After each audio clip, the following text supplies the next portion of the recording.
Shalom bagi kita semua, Bapak Ibu Saudara yang dikasihi Tuhan. Siapa di sini yang dikasihi Tuhan? Haleluya, puji nama Tuhan. Saya percaya orang-orang yang dikasihi Tuhan penuh dengan sukacita. Layaklah Dia disembah dalam hidup kita. Layaklah Dia ditinggikan. Dia Allah yang luar biasa. Bahwasanya untuk selama-lamanya kasih setia Tuhan. Oleh sebab itu pada pagi hari ini mari kita rendahkan hati kita. Rindukan Dia saja. Rindukan berjumpa dengan Dia. Percaya hidupmu dipulihkan. Rohmu dibangkitkan untuk meninggikan Tuhan. Kita berdoa. Terima kasih Tuhan. Bapa yang baik. Bapa kami yang luar biasa. Bapa yang setia mengasihi kami. Bahkan di tengah kami yang sering tidak setia kepadamu, Engkau Allah yang setia. Terima kasih Tuhan untuk segala kebaikan Tuhan sepanjang minggu ini. Pada pagi hari ini Tuhan, biarlah setiap kami mengagumi kebaikan Tuhan. Biarlah setiap kami merenungkan betapa baiknya Engkau dalam hidup kami. Biarlah setiap kami menyadari betapa Engkau Allah yang tidak pernah meninggalkan kami berjalan sendirian. Terima kasih Tuhan. Pada pagi hari ini kami mau naikkan segala pujian syukur kami kepada Tuhan. Kami mau menaikkan puji-pujian kami kepadamu Tuhan. Sebab hanya Engkau Allah yang layak kami sembah. Biarlah Tuhan Kau sucikan kuduskan setiap hati kami. Kau sucikan kuduskan setiap kami Tuhan dengan darah-Mu ya Tuhan. Sehingga kami layak untuk mempersembahkan ibadah yang terbaik bagi Tuhan. Kami rindu hadir-Mu. Kami rindu Engkau bertahta di atas puji-pujian kami. Kami rindu Engkau memenuhi hati kami ya Allah Roh Kudus. Supaya kami Tuhan sungguh mau memberi hidup kami. Pikiran kami, perasaan kami, kehendak kami untuk hanya tertuju kepada Tuhan. Terima kasih Tuhan. Ini kami anak-anak-Mu, umat tebusan-Mu, milik kepunyaan-Mu. Kami rindu beribadah kepada Tuhan. Di dalam nama Tuhan Yesus, kita yang siap memberi persembahan ibadah kita yang terbaik bagi Tuhan. Mari bersama saya kita katakan, amin, haleluya. Oh kami kagum, kami hormat akan Engkau, haleluya. Ku kagum hormat akan Engkau, ku kagum hormat akan Engkau, Kau Allah yang layak dipuji. Ku kagum akan Engkau, ku kagum hormat akan Engkau, benar Tuhan.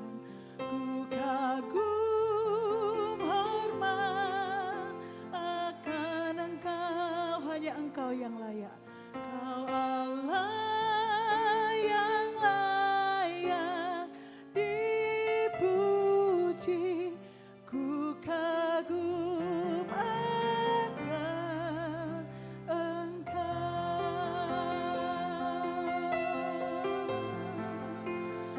pada pagi hari ini kami rindu mengagumi Engkau Tuhan.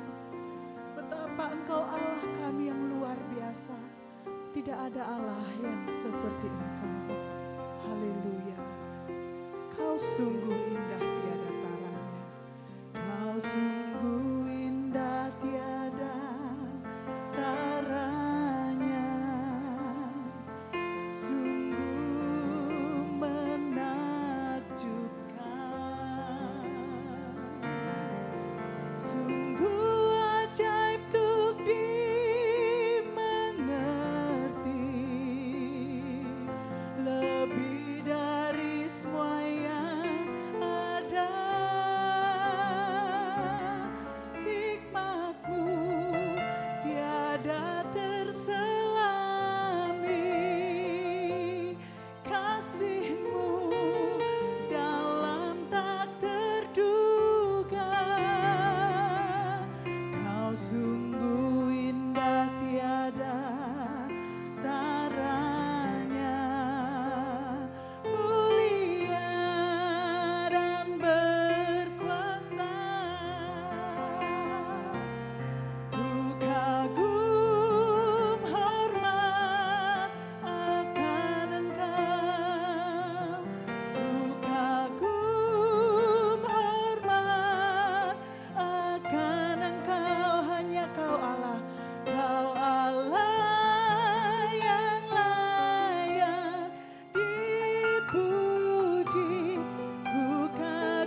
Kami rindu lebih lagi Tuhan, tenggelam dalam hadirat-Mu, menikmati kemuliaan-Mu, menikmati kebaikan-Mu.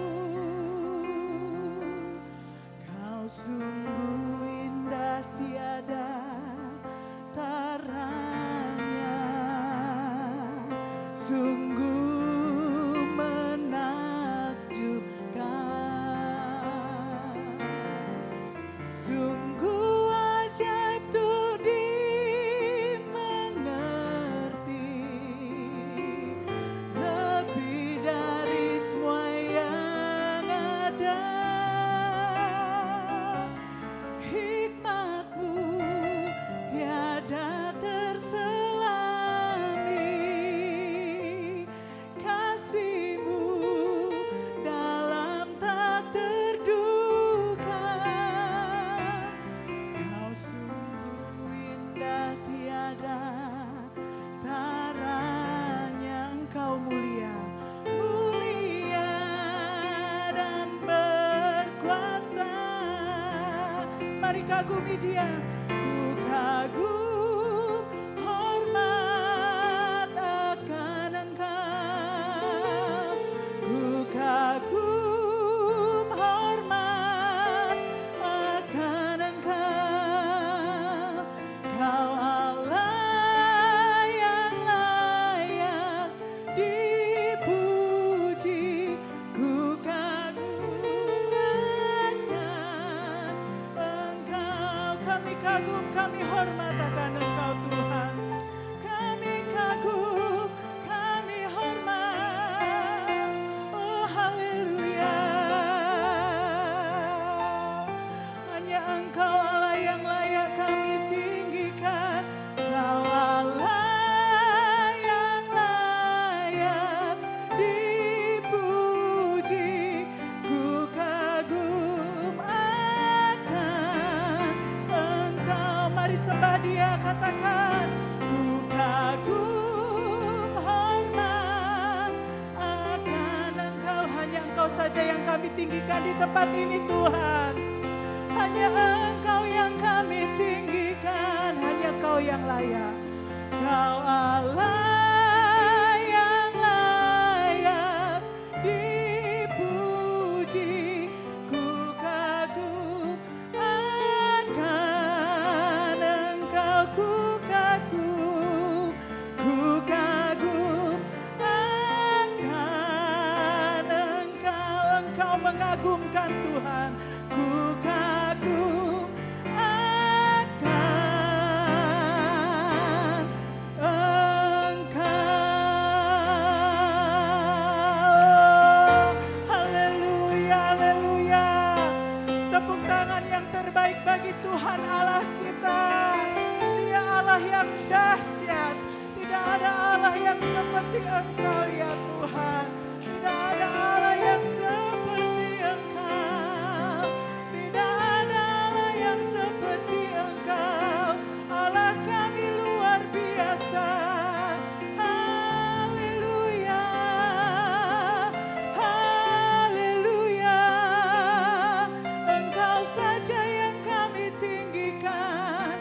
Engkau saja yang kami sembah. Engkau pemilik hidup kami.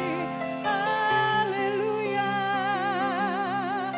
Mari rendahkan hatimu di hadapan Tuhan. Mari tanggalkan segala beban hidupmu. Dia Allah yang sanggup menopang engkau dengan keperkasaannya. Haleluya. Engkau perisai hidup kami. Engkau kekuatan kami. Engkau Allah kami. Haleluya. Pujilah Tuhan sebab Ia baik. Bahwasanya untuk selama-lamanya kasih setia Tuhan bagi kita. Haleluya, haleluya. Terima kasih Tuhan. Engkau layakkan kami memuji-muji Engkau. Haleluya, haleluya. Terima kasih Tuhan. Biarlah hati kami terus memuji-muji Engkau ya Tuhan. Biarlah hidup kami menyenangkan hati-Mu. Ini kami Tuhan. Kami siapkan hati kami bagi firman-Mu ditaburkan di tempat ini. Oh haleluya. Sujud di altarnya, ku bawa hidupku, ku terima anugerahnya, Dia ampuniku dan bebaskanku. Dia ubah hidupku,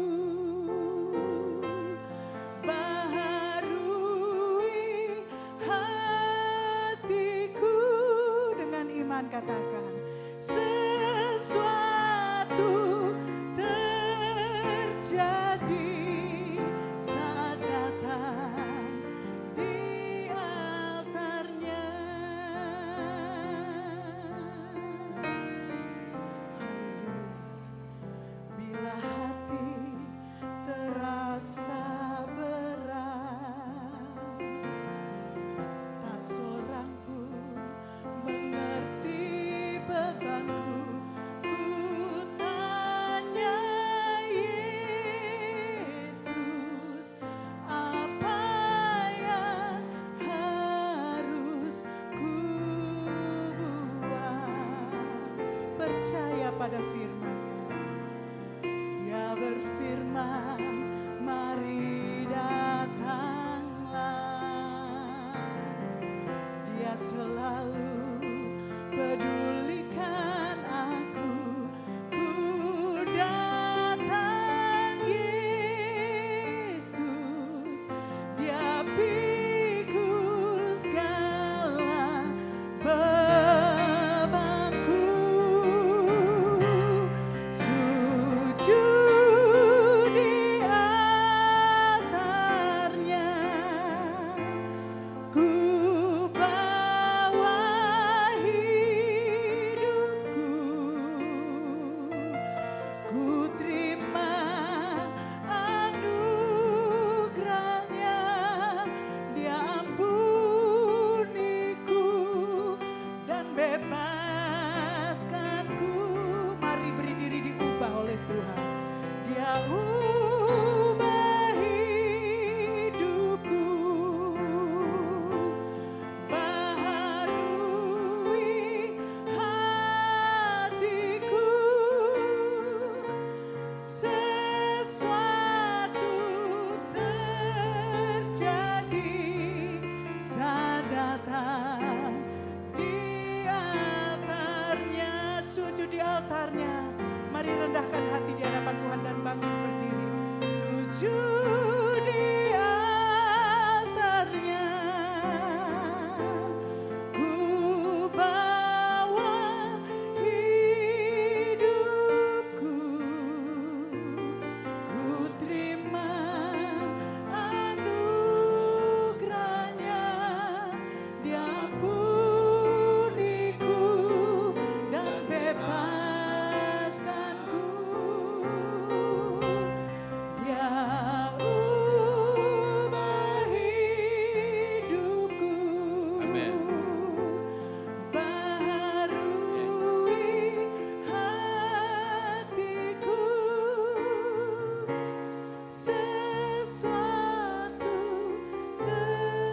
terjadi saat datang di altarnya. Mari kita berdoa untuk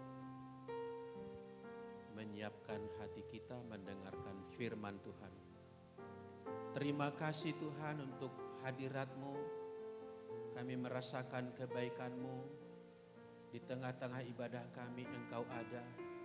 Bahkan Engkau ada di tengah-tengah persekutuan kami secara virtual. Engkau mengurapi setiap kami yang beribadah ini. Kami rindu mendengarkan suara Tuhan. Berbicaralah kepada kami Tuhan. Kami boleh mendengarkan Engkau melalui uraian khotbah ini. Suara Tuhan nyata bagi kami. Dalam nama Tuhan Yesus Kristus kami berdoa. Sama-sama kita berkata, amin. Silakan duduk yang di gereja maupun yang di rumah. Firman Tuhan hari ini saya akan khotbahkan dari kitab 2 Korintus pasal yang kelima. 2 Korintus pasal yang kelima. Haleluya. Kita baca 2 Korintus pasal 5 mulai ayat yang ke-6 sampai 10. Demikian firman Tuhan. Maka oleh karena itu hati kami senantiasa tabah, meskipun kami sadar bahwa selama kami mendiami tubuh ini, kami masih jauh dari Tuhan. Sebab hidup kami ini adalah hidup karena percaya, bukan karena melihat.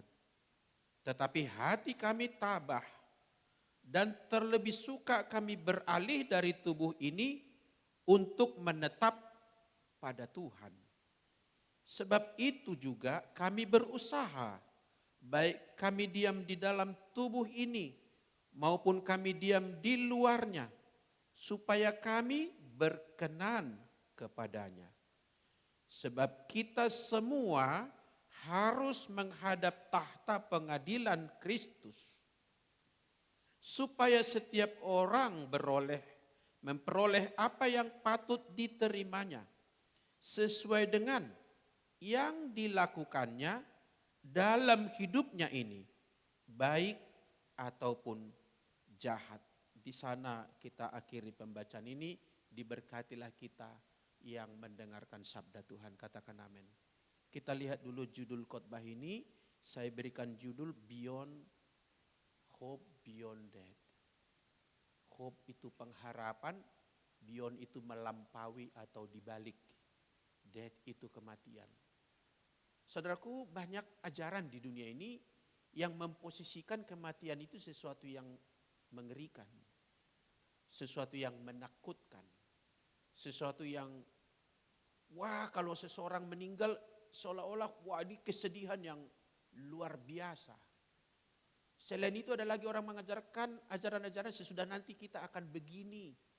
Kita akan hilang, tidak ada lagi. Ada yang mengatakan kita akan masuk di suatu tempat di mana kita akan di sana tidak bisa dikatakan hidup, tidak bisa dikatakan mati. Hanya sleep, jiwa yang tidur katanya. Dan ada banyak pengajaran. Saudaraku, bagi orang Kristen, kematian adalah sebuah pengharapan yang membahagiakan.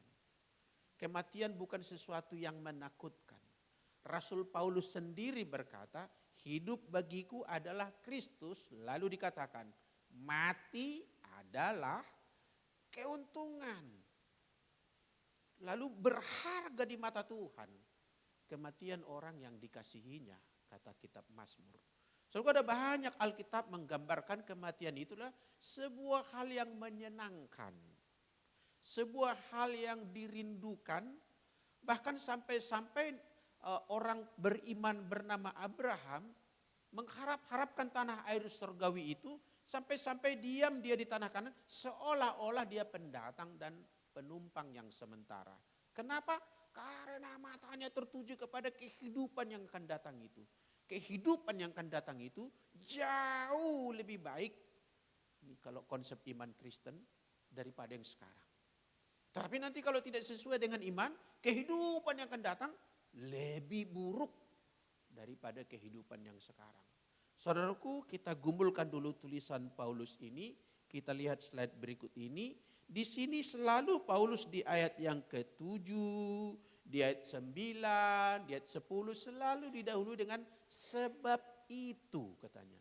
Di ayat 7 ya, sebab itu. Di ayat 9, sebab itu juga. Ayat 10, sebab kita semua dimulai dari kata sebab.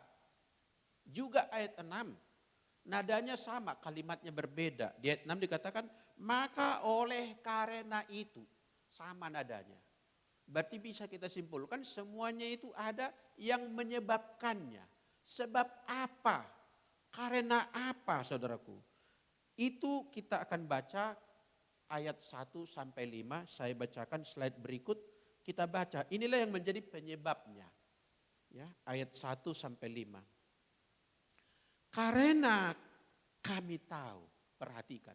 Karena kami tahu, bukan karena kami duga, bukan karena kami harap-harapkan, melainkan karena kami tahu, berarti pasti, sebuah kepastian. Apa yang diketahui Paulus? Bahwa jika kemah tempat kediaman kita di bumi ini dibongkar, Allah telah menyediakan suatu tempat kediaman di sorga bagi kita, suatu tempat kediaman yang kekal yang tidak dibuat oleh tangan manusia. Kemah ini berbicara dua hal. Kemah itu bisa menunjuk kepada tubuh kita, sebab manusia sejati kita berdiam di dalam tubuh ini sekarang. Tapi kemah yang besar itu juga menyangkut langit dan bumi yang sekarang ini. Suatu hari akan dibongkar, artinya sistemnya diakhiri. Kita akan meninggalkan tubuh ini dan langit dan bumi yang sekarang pun akan tiba pada kesudahannya. Lalu Paulus berkata, saya tahu, kata Paulus, kami tahu bahwa Allah telah menyediakan suatu tempat kediaman di sorga. Yang nanti oleh Yohanes di kitab Wahyu menyebutnya langit baru, bumi yang baru. Di Wahyu pasal 21. Ayat 2 kita baca. Selama kita di dalam kemah ini, di dalam tubuh kita ini, di dunia ini, kita mengeluh. Karena kita rindu mengenakan tempat kediaman surgawi di atas tempat kediaman kita yang sekarang. Artinya yang lebih baik daripada sekarang. Sehingga kita berada di dalam konflik. Ingin hal yang baik itu, tapi sekarang kita masih berada di dalam dunia yang sudah dicemari dosa. Sehingga ada keluhan-keluhan. Kita tidak tahan sepertinya. Kita mengharapkan yang lebih baik, kenyataannya belum tiba. Sehingga mengeluh, merintih jiwa kita. Ayat ketiga, sebab dengan demikian kita berpakaian dan tidak kedapatan telanjang. Sebab selama masih diam di dalam kemah ini, kita mengeluh oleh beratnya tekanan. Kita itu semua orang, saudaraku, mengeluh karena beratnya tekanan. Lalu dikatakan karena kita mau mengenakan pakaian yang baru itu tanpa menanggalkan yang lama, supaya yang fana itu ditelan oleh hidup. Ayat 5. Tetapi Allah lah yang justru mempersiapkan kita untuk hal itu dan mengaruniakan roh kepada kita sebagai jaminan segala sesuatu yang telah disediakan bagi kita. Kami tahu, kata Paulus, kita tekanan yang berat itu membuat kita mengeluh. Di ayat 5, Allah memberikan roh di dalam kita. Roh Kudus tinggal di dalam kita. Sehingga ada penolong yang akan membimbing kita. Memberikan kekuatan bagi kita. Sehingga sepatutnya dan seharusnya orang percaya tidak akan dikalahkan oleh keluhan-keluhan tadi. Kita dapat melakukan sesuatu terhadap keluhan-keluhan itu. Kenapa? Kalau kita terseret dalam arus keluhan-keluhan karena tekanan yang berat tadi, maka kita mungkin akan kena pusaran dunia ini. Bergelimang di dunia ini, mengharapkan yang di dunia ini, mengikuti jalan-jalan dunia ini. Kita ingin mengeluh sesuatu, kita tempuh dengan cara dunia dan kita terseret dan bersama dengan dunia berakhir, di sanalah kita berakhir. Maka mulai ayat 6, sebab itu. Ayat 7, sebab itu. Ayat 9, sebab itu. Ayat 10, sebab itu. Maka kita harus menjadi tabah, katanya. Saudaraku, kita lihat slide berikut ini. Satu buku saya tampilkan sampulnya di situ. Ada buku yang saya sudah baca dan saya punya, ditulis oleh Brian J. Bailey dengan judul terjemahan Indonesia, Perjalanan Kehidupan dari Bumi Menuju Surga. Bisa dibaca juga dari langit dan bumi yang sekarang ke langit dan bumi yang akan datang yang baru itu, yang adalah sorga, saudaraku. Saudara yang dikasihi oleh Tuhan, pada waktu kedatangan Yesus kelak, kita tidak tahu kapan, tapi itu pasti. Waktunya tidak pasti, tapi kedatangan itu pasti. Maka ketika kedatangan Yesus itu nanti, ia akan datang dalam kemuliaan, bersama dengan kemuliaan kerajaan Allah, memasuki kehidupan kita di dunia ini. Maka dikatakan akan ada sidang pengadilan. Ayat 10, coba kita lihat tadi ayat 10. Tampilkan ayatnya Mario, ayat yang ke-10. Kita baca lagi ayat 10 ini. Demikian firman Tuhan, sebab kita, dikatakan di sana, semua harus menghadap tahta pengadilan. Dan disebut tahta itulah tahta pengadilan Kristus. Berarti pemimpin pengadilan itu, pengambil keputusan, hakim agung atas pengadilan itu, hakim tertinggi yang tidak mungkin lagi kita naik banding kemanapun lagi. Dia adalah Yesus Kristus. Dan semua orang harus mempertanggungjawabkan hidupnya. Hidup yang mana? Yang dulu di dalam kemah yang lama. Yang dulu dalam kehidupan di dalam tubuhnya. Yang di sana ada banyak tekanan yang mendatangkan keluhan. Bagaimana dia menjalani itu? Entah baik kata ayat ini, entah jahat, dipertanggungjawabkan di pengadilan Kristus.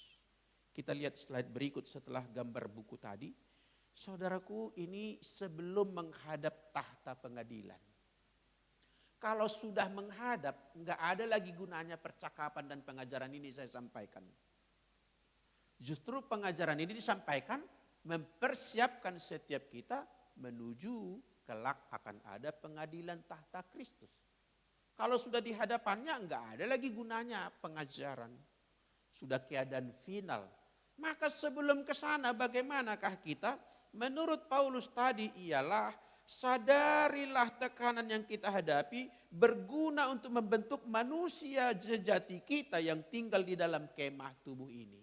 Makanya Paulus tadi berkata, meskipun kami masih diam dalam tubuh ini, dikatakan dia kami tabah. Kami kuat. Kami berjuang. Itulah sebabnya saya bisa kasih catatan kaki di bawah slide ini. Ketika kita menjadi lahir baru Bapak Ibu, tidak segera meninggal. Enggak tahulah kalau ada yang pas dibaptis di kolam dibaptisan langsung meninggal, tapi saya belum pernah dengar. Kalau ada mungkin itu kasus yang khusus. Rata-rata sesudah dibaptis, orang masih keluar dari kolam.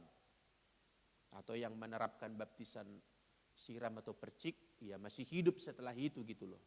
Enggak langsung mati. Kenapa? Sebab baptisan bukan langkah akhir. Baptisan adalah langkah awal. Di mana dosa kita ditebus Kristus. Oleh Roh Kudus kita diolah di dalam, dibaharui menjadi manusia baru. Maka lahir baru, kata lahir digunakan hampir sama dengan kelahiran bayi. Memulai kehidupan di dunia ini. Lahir baru, memulai kehidupan sebagai anak-anak Allah. Yang dimana sesudah lahir baru kita harus berjuang. Berjuang supaya apa? Kita mengalami pembentukan. Enggak boleh kita dalam keadaan bayi-bayi rohani sampai meninggalnya kita tetap bayi rohani. Kita harus mengalami proses menjadi semakin kuat, menjadi semakin matang. Dan bahasa Alkitab berkata menjadi seperti Kristus. Lewat apa kita dibentuk? Itu tadi tekanan yang berat. Tekanan itu macam-macam Bapak Ibu. Orang miskin yang kekurangan uang mempunyai tekanan tersendiri dalam hidupnya. Orang yang sakit mempunyai tekanan tersendiri. Orang yang beruang juga mempunyai tekanan tersendiri. Orang yang terkenal mempunyai tekanannya sendiri. Jangan dikira kalau terkenal itu tidak ada tekanan kehidupan. Jangan dikira kalau kaya itu tidak ada lagi beban. Semua kita menanggung beban yang sama karena kita tinggal di kemah yang lama ini. Udah otomatis kalau kemah yang lama ada nuansa penderitaan di dalamnya. Walaupun Roh Kudus tinggal di dalam kita, pastilah kita tahu ada penghiburan dan kekuatan. Ada hal-hal yang baik yang kita dapat nikmati. Tetapi jangan lupa, selalu di tengah kehidupan kita di dalam kemah ini, untuk selama-lamanya ada tekanan. Maka saudaraku yang dikasihi oleh Tuhan, slide berikut, ada banyak orang menghadapi tekanan dengan cara yang salah. Caranya salah, sama-sama tekanan, sama-sama mengalami beban, mengalami persoalan, sama-sama mengalami pandemi corona, sama-sama mengalami hantaman ekonomi. Tetapi ada orang merespon dengan cara yang bijak, ada orang merespon dengan cara yang tidak bijaksana. Sama-sama kekurangan, ada orang di dalam kekurangannya membangun kerohanian, ada orang di tengah kekurangannya mencari kesempatan untuk mencuri misalnya. Tergantung sikap orang. Banyak orang salah dalam menghadapi tekanan yang dihadapinya. Ada orang mengeluh sepanjang hari. Ada orang merintih terus, ada orang bersungut-sungut terus. Mulutnya selalu memperkatakan hal yang busuk mengenai kehidupan ini. Hal yang merupakan tidak sedap didengar. Itu cara orang tertentu. Ada orang yang all out memenuhi harapan kenyamanan diri. Di tengah dunia ini kita mencari kenyamanan. Tetapi sebetulnya orang harus keluar dari zona kenyamanan masing-masing. Seorang bayi harus keluar dari zona kenyamanan mamanya. Enggak mungkin dia digendong terus. Dia suatu waktu keluar berjalan tertatih-tatih dengan kakinya sendiri. Dia harus belajar di playgroup, dia harus belajar di TK dan seterusnya. Enggak bisa dia tenang-tenang saja. Nina Bobo, Nina Bobo. Tidak bisa dalam keadaan zona nyaman terus. Anda menjadi lahir baru tidak juga berada di dalam zona nyaman. Pokoknya di dunia ini, orang percaya Yesus, orang tidak percaya Yesus, siapapun akan menghadapi tekanan kehidupan. Masalahnya bagaimana kita menghadapi persoalan-persoalan yang kita hadapi. Dan bagaimana kita menghadapi sekarang menentukan keadaan kita nanti di pengadilan tahta Kristus. Ini yang kita bawa ke sana nanti. Kita tidak membawa doktrin ke sana untuk dipertanggungjawabkan, tidak. Tidak menghafalkan doa Bapa kami akan diuji di sana, tidak. Tidak mempelajari, nanti akan diuji di sana, sebutkan penjelasan saudara mengenai apa itu Tritunggal. Enggak diuji itu di sana. Enggak diuji di sana mengenai doktrin akhir zaman. Enggak diuji di sana apa artinya misiologi. Ini orang-orang yang belajar teologi, itu kepentingan kita untuk pelayanan sekarang. Bukan mau gagah-gagahan berarti nanti di sana lebih keren. Tidak demikian saudaraku. Yang diperhadapkan di pengadilan ayat 10 tadi. Kita pertanggungjawabkan bagaimana kita hidup. Entah itu baik, entah itu jahat. Mungkin orang berpikir, tapi saya sudah percaya kepada Yesus. Titik, tidak ada lagi yang perlu saya lakukan. Tidak demikian. Sebab iman tanpa perbuatan, nol. Kosong. Tidak disebut orang beriman kalau tidak ada tindakan yang seturut dengan iman itu. Kalau saya percaya Tuhan menyertai saya, maka saya berbahagia ketika derita datang dalam hidup saya. Kalau saya katakan bahwa Tuhan tidak pernah meninggalkan saya, maka saya harus bisa tetap tenang ketika kekurangan melanda saya. Itu artinya perbuatan saudaraku. Kalau saya tahu Tuhan telah memberikan belas kasihan kepada saya, maka saya pun harus berbagian dalam belas kasihan Allah. Bahwa melalui saya, Allah mau menyalurkan belas kasih kepada orang-orang di sekitar saya.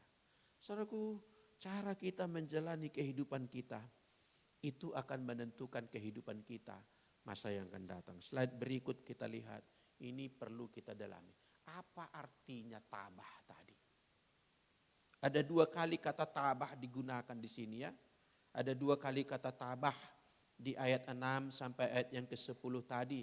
Ya, ayat 6 dikatakan, maka oleh karena itu hati kami senantiasa tabah katanya. Kemudian ayat 8, tetapi hati kami tabah Kata tabah, saudaraku, sebetulnya belum cukup merangkum istilah itu. Dalam bahasa Yunani menggunakan kata tarontes yang kurang lebih kalau diterjemahkan ke dalam bahasa Inggris confident. Kita mungkin biasa mendengar kata confident, percaya diri, teguh dan kokoh, merasa pasti gitu, itu confident, tidak ragu-ragu. Jadi tabah tadi confidence. Dalam bahasa Indonesia hati yang kuat. Tabah itu sama dengan hati yang kuat. Supaya lebih kekinian bahasa kita, mantap jiwa. Tabah itu sama dengan mantap jiwa. Ketika ada tekanan-tekanan itu, saya mantap jiwa. Bagaimana saya bisa mantap jiwa? Karena sadar penderitaan yang ringan yang sekarang ini mendatangkan kemuliaan di dalam kediaman kekal di sorga. Kalau saya bertahan dalam prinsip etika yang diajarkan oleh Yesus, ini akan saya bawa ke sana. Kita baca ayat berikut ini untuk menerangi, masih di 2 Korintus pasal sebelumnya. Pasal 4 ayat 16, demikian firman Tuhan. Sebab itu, ya, Paulus ini kayaknya suka kali kata sebab itu. Banyak sekali sebab itu. Kami tidak tawar hati. Ini orang yang tabah itu tidak tawar hati. Tawar hati itu termasuk di situ adalah putus asa. Tidak putus asa. Tetapi meskipun manusia lahiriah kami semakin merosot. Karena tekanan-tekanan tadi termasuk karena bertambahnya umur. Tekanan baru datang. Coba sekarang kita makin tambah umur, dulu enak sekali mengunyah jagung bakar gitu. Nah sekarang memakan jagung bakar udah mulai sulit. Ini tekanan juga, ini tekanan kecil-kecilan. Tetapi kata Paulus, meskipun manusia lahiriah kami semakin merosot, namun manusia batiniah kami dibaharui dari sehari ke sehari. Berarti saudaraku ada 2 manusia kita. Bukan karena kita 2 orang, bukan. 2 dimensi. 1, manusia yang ini yang nampak di dalam tubuh ini. Seperti Anda melihat saya, kepala, inilah kepala. Mata, telinga dan semua organ tubuh ini. Tetapi juga ada manusia batiniah yang di dalam. Yang bisa kita katakan itulah roh kita. Itulah manusia sejati kita. Kalau tubuh ini nanti dibongkar maksudnya mati. Manusia batiniah tidak ikut mati. Kalau manusia badan ini suatu hari menjadi bangkai dan dikubur. Manusia batiniah tidak ikut dikubur. Kemana manusia batiniah itu? Tergantung baik atau jahatnya tadi dikatakan menghadap pengadilan tahta Kristus. Dan pada waktu itu tidak saya sampaikan pengajaran khusus mengenai hal itu sekarang, nanti melebar kemana-mana. Pada waktu itu kita akan diberikan tubuh baru lagi. Kepada manusia batiniah kita ini kelak akan diberikan, dikenakan tubuh yang baru, tubuh kemuliaan, tubuh sorgawi. Dan di dalam tubuh itu kita mempertanggungjawabkan. Itu artinya sesudah seseorang mati tidak selesai riwayat hidupnya. Tidak tamat perjalanan hidup, masih ada lanjutannya. Itulah sebabnya ketika di dalam pergumulan ini kita tabah, kenapa? Karena itu yang penting, manusia batiniah kita akan dibawa ke sana. Harus mempertanggungjawabkannya. Dan saya mau, saya tidak akan, jangan seperti Paulus berkata, jangan aku sendiri memberitakan, tetapi aku sendiri ditolak katanya. Berarti Bapak Ibu, kalau Paulus aja gentar menghadapi tahta pengadilan Kristus, konon lagi kita merasa enak-enak saja, santai-santai saja, kita harus bergumul dengan hidup kita. Apakah kita sudah seorang yang tabah di tengah tekanan ini? Atau justru kita seperti orang dunia, di tengah tekanan dia terpuruk, di tengah tekanan dia stres, di tengah tekanan dia memberontak, mencari jalan keluar dengan cara dunia. Ketika dihina, dia balas menghina. Ketika dirugikan, dia balas merugikan. Hukum normal yang dilakukan, yaitu mata ganti mata, Gigi ganti gigi, kau tempeleng aku, kutunjang kau, kata orang Medan. Manusia baru itu biarlah saya menderita.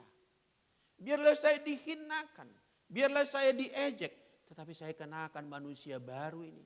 Oleh pertolongan Roh Kudus didandaninya saya, dipersiapkannya, dibimbingnya saya. Sehingga saya bereaksi terhadap tekanan-tekanan tadi dalam keadaan tabah. Dalam keadaan confidence. Pasti ini tidak mempengaruhi apapun bagi saya gitu. Tidak ada kehilangan apapun pada saya. Saya tahu bukan ini tujuan saya. Masa iya gara-gara perbatasan tanah 1,5 meter kita ribut. Ini kan semua sementara. Hanya karena tagihan utang piutang yang nilainya 100.000 ada orang pukul-pukulan. Bahkan kadang-kadang hanya urusan uang parkir yang hitungannya ribuan rupiah ada orang berkelahi. Berarti mereka merespon tekanan hidupnya dengan cara yang jahat. Dan nanti dia akan tidak tahan menghadiri pengadilan tahta Kristus. Saya tiba pada bagian akhir saudaraku yang dikasihi oleh Tuhan. Mari kita lihat slide berikut ini. Pengharapan di balik kematian. Nah ini kita mulai sedikit percakapannya bagian akhir ini. Orang bijak rela berkorban demi sesuatu yang lebih berharga. Rela berkorban demi sesuatu yang lebih berharga. Bahkan Yesus pernah memberikan perumpamaan. Adalah seorang menemukan sebuah lahan atau ladang. Dan dia temukan di situ ada harta yang terpendam katanya. Lalu apa yang dilakukan orang tadi? Dia pulang, menjual tanahnya, menjual propertinya, mengumpulkan seluruh hartanya. Lalu dilegonya semua, dijualnya itu untuk membeli ladang tadi. Kenapa? Di sana ada harta yang terpendam. Rela dia melepaskan sesuatu untuk mendapatkan hal yang lebih baik, saudaraku. Orang rela menahan laparnya supaya benih jangan dimakan. Sebab benih harus ditaburkan. Ini petuah leluhur kami. Kalau benih misalnya panen padi itu, maka dipilih itu berapa kaleng itu padi yang terbaik. Disisihkan, ditaruh di tempat khusus untuk nanti dijadikan bibit akan disemaikan. Begitu juga jagung, begitu juga kacang, begitu juga komoditi yang lain, hasil tanaman yang lain. Nah bibit dilarang dimakan. Lebih baik lapar daripada harus mengambil stok bibit tadi untuk dinikmati sekarang. Rela menderita. Sebab bibit ini nanti akan bisa disemai dan menghasilkan tanaman baru yang menghasilkan panen. Enggak apa-apa sekarang saya mengalami kekurangan demi masa depan. Enggak apa-apa saya capek-capek sekarang merintis usaha saya. Saya tahan selera mulut saya tahu makanan itu enak tapi saya tahan selera lidah saya demi usaha saya ini maju. Orang bijak rela berkorban untuk sesuatu yang lebih baik. Apalagi orang beriman. Dia harus rela. Dia harus tabah. Dia harus confident. Di tengah segala berkecamuknya tekanan itu. Mungkin tekanan itu datang berupa penyakit. Mungkin tekanan itu berupa perkataan-perkataan yang memahitkan. Mungkin tekanan itu datang melalui situasi ekonomi, situasi sosial di luar kita. Tabah. Kenapa? Karena saya tahu. Sewaktu waktu kemah saya dibongkar. Saya sudah masuk ke kemah yang disediakan oleh Tuhan. Yang tidak dibangun oleh tangan manusia. Ayat 8 kita baca ulang saudaraku. Ayat 8, tetapi hati kami tabah. Dan terlebih suka kami pindah beralih dari tubuh ini untuk menetap pada Tuhan. Berarti saudaraku bagi Paulus ukuran untuk menghadapi kehidupan ini adalah tujuan akhir itu. Tujuan akhir apa? Menetap pada Tuhan. Sama-sama katakan menetap pada Tuhan. Jadi saudaraku kita tidak mengenal konsep tamu sorga. Penghuni menetap di sorga. Amin. Bukan tamu. Kalau tamu kan cuma berapa hari harus pulang. Apa iya tamu datang ke rumah kita bertahun-tahun di dalam rumah kita? Itu bukan tamu. Penghuni surga. Kesanalah tujuan kita. Kesanalah final destination kita. Dari sanalah kita ukur kehidupan kita sekarang. Berarti tujuan yang sana itu menetapkan bagaimana saya menjalani hidup yang sekarang. Demi memperoleh itu, saya tahu apa yang harus saya lakukan sekarang. Maka di ayat 9 dikatakan, sebab itu juga kami berusaha, baik kami diam di dalam tubuh ini maupun kami diam di luarnya, supaya kami berkenan kepadanya. Kalau tujuan hidup kita adalah menetap pada Tuhan, maka seluruh hidup kita yang sekarang, supaya saya berkenan kepada majikan saya, kepada tahta Kristus, kepada Allah, kepada Yesus adalah Raja kita. Amin saudaraku, mari kita ambil renungan sejenak dalam posisi doa. Kita renungkan. Tuhan mau kita menjadi orang yang tabah. Tuhan mau kita menjadi orang yang confidence. Menjadi orang yang memiliki hati yang kuat dan kokoh. Mantap jiwa menghadapi segala tekanan kehidupan. Karena kita tahu ada pengharapan. Di balik kematian nanti ada kehidupan yang baru. Setelah kematian nanti ada kemah yang baru diberikan pada kita. Hidup tidak berujung pada yang sekarang ini. Tidak berakhir pada kehidupan yang sementara ini. Betapa hati-hatinya kita menjalani hidup.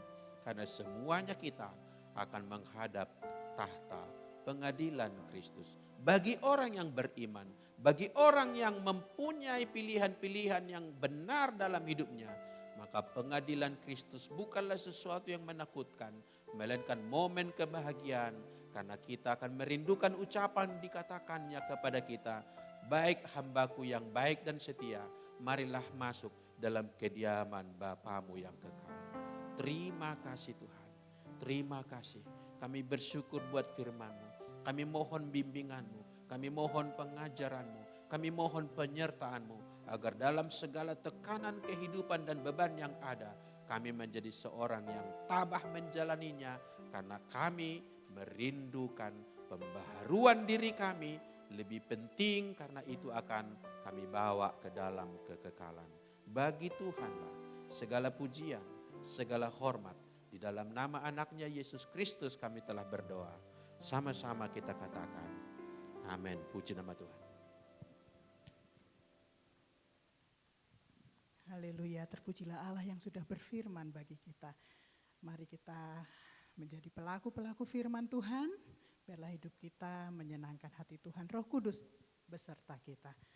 Baiklah, pada kesempatan pagi hari ini melalui ibadah kita diberi kesempatan untuk memberikan persembahan kita bagi Tuhan.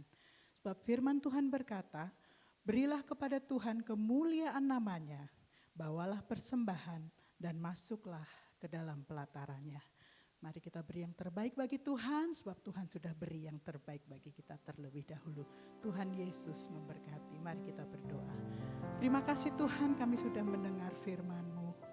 Biarlah setiap kami Tuhan, tidak hanya menjadi pendengar, namun biarlah setiap kami berkomitmen untuk mau terus menjadi pelaku-pelaku firman Tuhan. Kami percaya Engkau beserta kami Tuhan.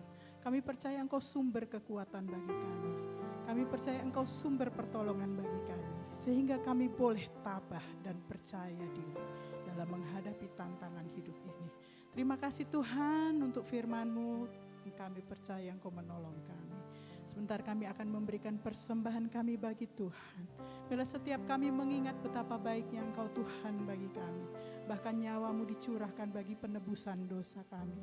Ini kami Tuhan, kami mau persembahkan yang terbaik bagi Tuhan sebagai ucapan syukur kami. Di dalam nama Tuhan Yesus, kita yang siap memberi yang terbaik bagi Tuhan. Bersama saya kita katakan, amin. Haleluya.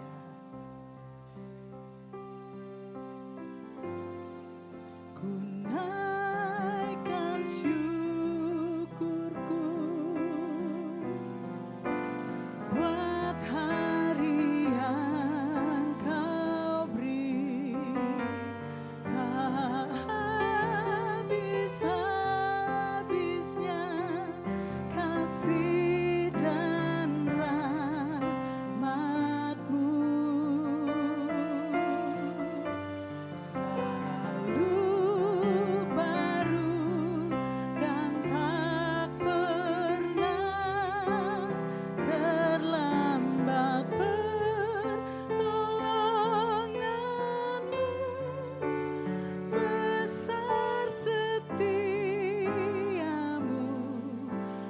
sepanjang hidupku.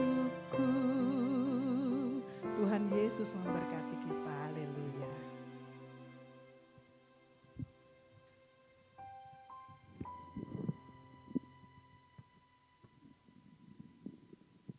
Shalom saudaraku, puji nama Tuhan, kita sungguh sangat diberkati firman Tuhan yang sudah disampaikan oleh Bapak Baktiar. Minggu depan kita akan dilayani oleh Bapak Jason. Kiranya Tuhan memberkati hambanya dan menyampaikan isi hatinya. Mari kita satukan hati, kita datang kepada Tuhan. Bapa Surgawi, Bapa yang sangat luar biasa. Berkat kasih karunia-Mu menyertai setiap kehidupan anak-anak-Mu. Kami sungguh sangat bersyukur untuk waktu yang begitu indah kami boleh datang kepada Tuhan. Dan kami boleh mendengar sabda-Mu Bapa. Biarlah sabda-Mu itu teruslah terukir di dalam loloh hati kami. Supaya hidup kami sesuai dengan kehendak-Mu. Terjadilah di dalam kehidupan kami. Berikanlah kami kekuatan yang daripada-Mu, iman yang tangguh, supaya hari-hari ke depan kami cakap melakukan perkara yang besar bersama-Mu Tuhan. Terima kasih Bapa yang sangat luar biasa. Berkatilah hamba-Mu ya Tuhan, singkapkan firman-Mu yang lebih lagi dan lebih lagi. Terima kasih untuk pelayanan Bapa dan juga Ibu. Tuhan tolong mereka semuanya. Tuhan memberkati kesehatan, bahkan persiapan yang akan wisuda Tuhan. Kiranya Tuhan terus memakai Bapak Baktiar beserta Ibu lebih heran lagi dan lebih heran lagi. Puji syukur, hormat, kemuliaan hanya bagi Tuhan. Semuanya dilancarkan oleh Tuhan. Haleluya. Bapa kami berdoa di mana Tuhan sudah menjawab seluruh doa dan permohonan kami. COVID sudah meranda Tuhan dan kiranya tidak ada korban lagi Tuhan. Kami sangat bersyukur, kami tahu mujizat Tuhan terus terjadi di bangsa kami ini. Tuhan, mata Tuhan senantiasa ada di bangsa kami ini. Tuhan tidak pernah terlelap apapun semuanya. Tuhan bahkan juga Tuhan tidak pernah tertidur. Tuhan tahu kekurangan, kelemahan bangsa kami. Tuhan, kami serahkan bangsa kami kepada Tuhan. Khususnya Bapak Jokowi berserta seluruh kru-krunya. Mereka menjalankan pekerjaan Tuhan. Biarlah visi misi Tuhan boleh terjadi di dalam pemerintahan kami yang takut akan Tuhan. Berkati Tuhan kota Jakarta. Kami bersyukur ya Tuhan, di mana mal-mal sekarang sudah ramai. Tuhan sudah membukakan semuanya. Tuhan sudah menghalaukan semuanya, supaya semuanya bersukacita. Lewat doa dan permohonan kami, Tuhan membela perkara bangsa ini. Terima kasih ya Tuhan, berkati seluruh gereja-gereja dimanapun berada. Mereka terus bersatu hati, membawa pergumulan kepada Tuhan. Karena kami tahu pencobaan yang datang tidak melampaui batas kemampuan kami. Terima kasih Bapa, ulurkanlah tangan Tuhan yang selalu menolong kami. Bapa, kami serahkan jemaat kami, baik itu yang sakit. Kasih penyertaan Tuhan, pertolongan Tuhan tidak pernah terlambat.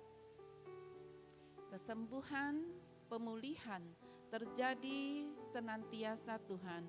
Biarlah kami berpengharapan penuh kepadamu. Oleh bilu-bilu darah Tuhan Yesus kami sudah sembuh. Oleh bilu-bilu darah Tuhan Yesus segala kutuk sudah dilepaskan. Berkat karunia Tuhan yang menyertai setiap umat Tuhan yang percaya kepada Tuhan. Berkatilah ya Tuhan semuanya Tuhan. Jikalau Ibu Ruth hari ini sakit, Tuhan tolong dia, sembuhkan dia di dalam nama Tuhan Yesus. Baik saudara-saudara kami yang tidak hadir, Tuhan sudah menolong mereka. Dan juga yang sudah mengambil bagian, kiranya Tuhan membalaskan 30, 60, bahkan 100 kali lipat ganda. Terpujilah, termulia nama Tuhan Yesus Kristus. Kami sudah berdoa dan mengucap syukur. Haleluya, amin. Jemaat yang di gereja, mari kita bangkit berdiri. Kita akhiri ibadah kita dengan menerima berkat Tuhan. Juga yang di rumah, posisikan dirimu siap untuk diberkati oleh Tuhan. Buka pundi-pundimu, buka bejanamu, buka hatimu. Arahkan tertuju kepada Tuhan Allah sumber segala kebaikan. Dan terimalah damai sejahtera dari Bapa kita dan dari anaknya Yesus Kristus Tuhan. Dan oleh persekutuan yang manis dengan Roh Kudus. Menyertaimu mulai pagi ini sampai esok, sampai selama-lamanya. Kemanapun engkau bepergian, dijaga dan dikawal malaikat. Apa yang kau kerjakan, dibuatnya menjadi berhasil. Pulanglah sebagai anak Allah yang diberkati. Damai sejahtera Tuhan turun atasmu di dalam nama Tuhan Yesus Kristus. Haleluya. Sama-sama kita berkata, amin. Puji nama Tuhan. Salam bagi kita. Haleluya.